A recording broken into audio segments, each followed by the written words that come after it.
My dear viewers, పిల్లల్లో మానసిక కృంగుబాటు గల కారణాలు తెలుసుకుందాం ఈరోజు.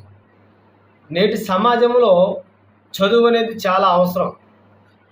చదువు చక్కగా చదవాలి, కరెక్టే. కానీ వారి యొక్క మేధస్సుకు మించి, వారి యొక్క తెలివితేటలకు మించి ఆ బిడ్డ మీద మానసికంగా ఒత్తిడి గురి చేస్తున్నాడు చదువు. పొద్దున్న వెళ్ళిన విద్యార్థి మరలా సాయంత్రం వచ్చేసరికి కనీసం ఆట పాటల్లో ఉండడు. ఒక విధమైన వాడికి ఒక అవకాశం ఉంటుందిగా. ఒకప్పుడు చూడండి, 90sలో పుట్టిన వాడు మనం చక్కగా పాఠశాలకు వెళ్ళి 4 గంటలకు స్కూల్ నుంచి రాగానే చక్కగా చదువుతో పాటు చక్కగా ఆడుకునేవాళ్ళం. మన దేహం ఎంత బలంగా ఉండేది. మనం ఏదైనా సమస్య వచ్చినప్పుడు పొలం వెళ్ళి పనిచేసేవాళ్ళం. అమ్మా నాన్నకి చేదోడు వాదుడు ఉండేవాళ్ళం. గేదెలు మేపేవాళ్ళం. రకరకాల పనులు, ప్రతి పనులు కూడా తోడుగా ఉండేవాళ్ళం మనం. మరి నేటి మన పిల్లవాడు చదువు ఒకటే నా జీవితంలో చదువు ఉండాలి, చక్కగా ఉండాలి. కానీ మానసిక స్థాయిని కూడా గుర్తించగలగాలి మనం. వాడి యొక్క మానసిక స్థితిగతులను కూడా గుర్తించగలగాలి. మానసిక స్థాయిని గుర్తించకుండా ఉదయం వెళ్ళిన విద్యార్థి సాయంత్రం వరకు పాఠశాలలో మగ్గి మళ్ళీ వస్తే మరలా వచ్చిన విద్యార్థిని మళ్ళీ ఏం చేస్తున్నాం మనం? ప్రైవేట్గానే పంపిస్తున్నాం. అంటే వాడి చలన కౌశల్యాలైన కాళ్ళు చేతులు ఆడి మనసు ప్రశాంతంగా ఉండే ఆ యొక్క టైం ఎక్కడిది వాడిది? వాడికి ఇష్టానికి కూడా మనం ప్రాముఖ్యత ఇవ్వాలి. చదువు వల్ల ఉపయోగం చాలా ఉంది, కానీ ఆ చదువు స్వతహాగా నేర్చుకునేటట్టు వాడిని మనం ప్రేరేపణ చేయాలి. అలా చేసినప్పుడు మాత్రమే విద్యార్థి బాగుంటాడు అన్నమాట. చూడండి, తల్లిదండ్రులు కూడా రెండో విషయం ఏంటంటే, తల్లిదండ్రులు అధికమైన ఆశ. నా కొడుకు మంచి స్థాయికి వెళ్ళాలమ్మా, కరెక్టే. నేడు సమాజంలో ఒకసారి గమనించారా? మానసికంగా ఎదగలేకపోతే పిల్లవాడు మానసిక కృంగుబాటు ద్వారా రకరకాల హాస్పిటల్ పెరిగిపోతున్నాయి. మానసిక హాస్పిటల్ ఈరోజు బిళ్ళలు మింగలేక చాలామంది తల్లిదండ్రులు బాధపడుతున్నారు. గమనించండి, సమాజంలో కేవలం విద్యార్థి చదువే ముఖ్యం కాదు. చదువుతో పాటు మానసిక పరిపక్వత చాలా ముఖ్యం. వాడు మానసికంగా ఎదిగేటట్టు ఉండాలంటే వాడి ఇష్టాన్ని కూడా గౌరవించాలి. చదివించండి. ఉదయం నుంచి సాయంత్రం 4 గంటల వరకు చదివించండి. 4 గంటల నుంచి 6 గంటల వరకు విద్యార్థి ఖచ్చితంగా ఏదో ఒక గ్రౌండ్లో ఆడాలి.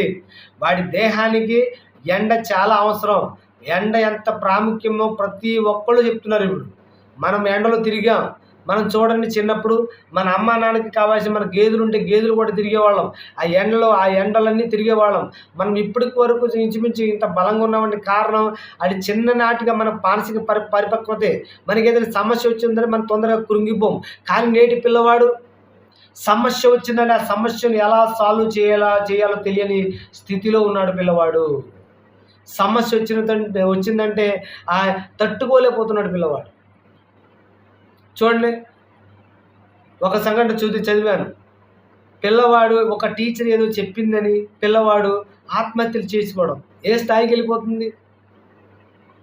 ఈనాడు టీచర్లు ఒక పిల్లవాడిని ఒక మాట అంటానికి అవకాశం లేదు. ఏదైనా చిన్న దెబ్బ కొట్టడానికి అవకాశం లేదు. ఎందుకంటే అలా ఉంది సమాజం.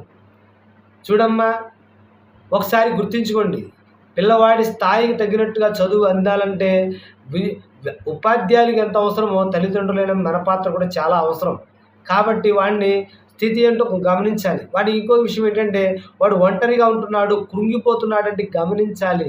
వాడు స్కూల్ నుంచి వచ్చాక, ఒరే నాన్న మీ స్కూల్ నుంచి ఏం జరిగిందిరా, మీ సార్ ఏం చెప్పారు, మేడం ఏం చెప్పారు, అక్కడ ఏం జరిగిందంటే ఎంతో ఆహ్లాదంగా చెప్తాడు. మరి మీ స్నేహితులందరూ కలిసి ఏదైనా పార్టిసిపేట్ చేశారా, ఏదైనా ప్రాజెక్ట్ వర్క్ చేశారా, ఆ ప్రాజెక్ట్ వర్క్ చేయడాన్ని మోటివేషన్ ఇవ్వాలి. అలా మోటివేషన్ ఇచ్చినప్పుడే కదా పిల్లవాడు చక్కగా చదవగలడు. మరొక విషయం ఏంటంటే, సోషల్ మీడియా. వాడు రాగానే వాడు అల్లరితే తట్టుకోలేక ఏదో మొబైల్ ఇచ్చేయడం. ఆ మొబైల్ చూసి వాడికి ఆలోచన శక్తి ఎక్కడ ఉండదు. చూసి అది ఆర్టిఫిషియల్ నవ్వుతాడు అంతే, వేరేది నవ్వడు. ఆర్టిఫిషియల్ నవ్వు అలవాటు అయిపోద్ది. సోషల్ మీడియా ప్రభావం చాలా తీవ్రంగా ఉంది. ఫోన్ లేకపోతే ఫోన్ కోసం తల్లిదండ్రులు హింసించిన పిల్లలు చాలామంది పెరిగిపోతున్నారు. వాళ్ళ యొక్క మానసిక స్థాయి ఏంటంటే, మొబైల్ ఉంటేనే వాడికి అంత ఆనందం అని ఆ మొబైల్లో ఎడిక్ట్ అయిపోతున్నారు. పిల్లలందరూ చక్కగా చదవాల్సి ఆనందకర విషయాలు ఇచ్చిన పిల్లలు వాళ్ళ యొక్క మానసిక రుగ్మతలను తయారు చేసేది తల్లిదండ్రులైన మనమే ఒకసారి జ్ఞాపకం చేసుకోవాలి. మనం మనం ఏ విధంగా వాళ్ళని పాఠాలు నేర్చుకోవాలి, ఏ విధంగా చదువుకోవాలని గమనిస్తున్నాం తప్ప వాడి స్థితిగతులు అర్థం చేసుకోవటం లేదు. అలాగే నేడు పిల్లలు ఒకళ్ళిద్దరు పిల్లలు పుట్టిన తర్వాత భార్యాభర్తల మీద గొడవలు. మరి ఆ గొడవల ప్రభావాలు పిల్లడు గమనించడా? చిన్న పిల్లవాడే అనుకుంటాం కానీ వాడికి చాలా తెలివితేటలు ఉంటాయి కాబట్టి ఆ ప్రభావాలు ఏంటంటే వాడిని ఒంటరితనం చేస్తాయి, కృంగిపోతూ ఉంటాడు. కాబట్టి దయచేసి గొడవడినప్పుడు చిన్న పిల్లల దగ్గర ఎటువంటి స్థితిలో ఉన్న గొడవలు ఆడవద్దు. అలాగే వాడికి సరైన ఆహారం ఇవ్వాలి, మంచి ఆహారం ఇవ్వాలి. చూడండి ఈరోజు చూడండి ఆ కుర్కురే రకరకాల ప్యాకెట్లు ఆ కొట్టు దగ్గరికి వెళ్ళి రకరకాల ప్యాకెట్లు తింటున్నాడు. అది తినటం ద్వారా ఆరోగ్యం వస్తుందా? మనం ఎటువంటి ఆహారం తినేవాళ్ళం? మనం చక్కగా జామకాయలని లేకపోతే కొబ్బరికాయలని నేచురల్గా పండే పంటలు మనం చక్కగా తినేవాళ్ళం. నేటి పిల్లోడు ఏం తింటున్నాడండి? ఏం తినిపిస్తున్నాం మనం? కేకులు, పిజ్జాలు, చాక్లెట్లు, బిస్కెట్లు, ఇంకా రకరకాల ప్యాకెట్లు, అవేనా చిప్స్. మరి అలా తిన్న పిల్లవాడు మానసిక స్థాయి అంటే మానసిక ఆరోగ్యంతో పాటు శారీరక ఆరోగ్యం కూడా అవసరంగా. శారీరకంగా దృఢంగా ఉంటేనే కదా ఆ పిల్లవాడు ఏదైనా సాధించగలడు. నువ్వు నేను శారీరకంగా ఉన్నావు కదా. ఈరోజు పిల్లవాడు శారీరకంగా దృఢంగా ఉండాలంటే నువ్వు పెట్టే తిండి కూడా చాలా ముఖ్యమైనదే. మంచి ఆహారం పెట్టండి. వాళ్ళ ఆత్మవిశ్వాసం నింపండి. నాన్న నువ్వు చదవగలవు అని ప్రేరేపణ దయచేశారు. పోల్చకండి. మరొక విషయం ఏంటి? పిల్లలను వేరే వాళ్ళతో పోల్చొద్దు. ఎవరి స్థాయికి తగ్గట్టు వారు చదువుతారు. కొంతమంది బాగా చదివేవాళ్ళు రోజు వెళ్ళే కొద్దీ 10th క్లాస్లో స్లో అవుతారు. 10th తర్వాత కొంతమంది ఇంకా బాగా స్పీడ్గా చదువుతారు. అని చూడండి మనం గమనించాం కదా. మనం ఏంటంటే మన స్కూల్లో చదువుతున్న రోజుల నుంచి మన డిగ్రీ వెళ్ళే వరకు చూడండి మన స్నేహితులు ఎలా సెటిల్ అయ్యారో, ఏ విధంగా సెటిల్ అయ్యారో వాళ్ళంతా గమనించాలి. ఒక సబ్జెక్టో లేకపోతే ఒక విషయంలో ఫెయిల్ అయినంత మాత్రాన వాళ్ళు తక్కువ కాదనే విషయాన్ని వాళ్ళు గ్రహించేటట్టు చేయాలి. నేడు సమాజం కూడా ప్రతి ఒక్కరు కూడా పెద్ద వాళ్ళు ఏంటి ప్రతి ఒక్కరు కూడా చెప్తున్నారు, ఫెయిల్ అయినంత మాత్రాన అది జీవితం ముగింపు కాదు, ఇంకొక జీవితం ఉంది.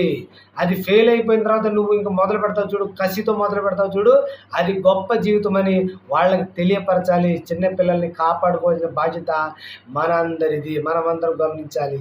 వాళ్ళు ఏ విధంగా కృంగిపోతున్నారో ఆ కృంగుబాటును తెలుసుకొని వాళ్ళని మోటివేట్ చేయాలి, వాళ్ళని సహాయసహకారాలు అందించాలి.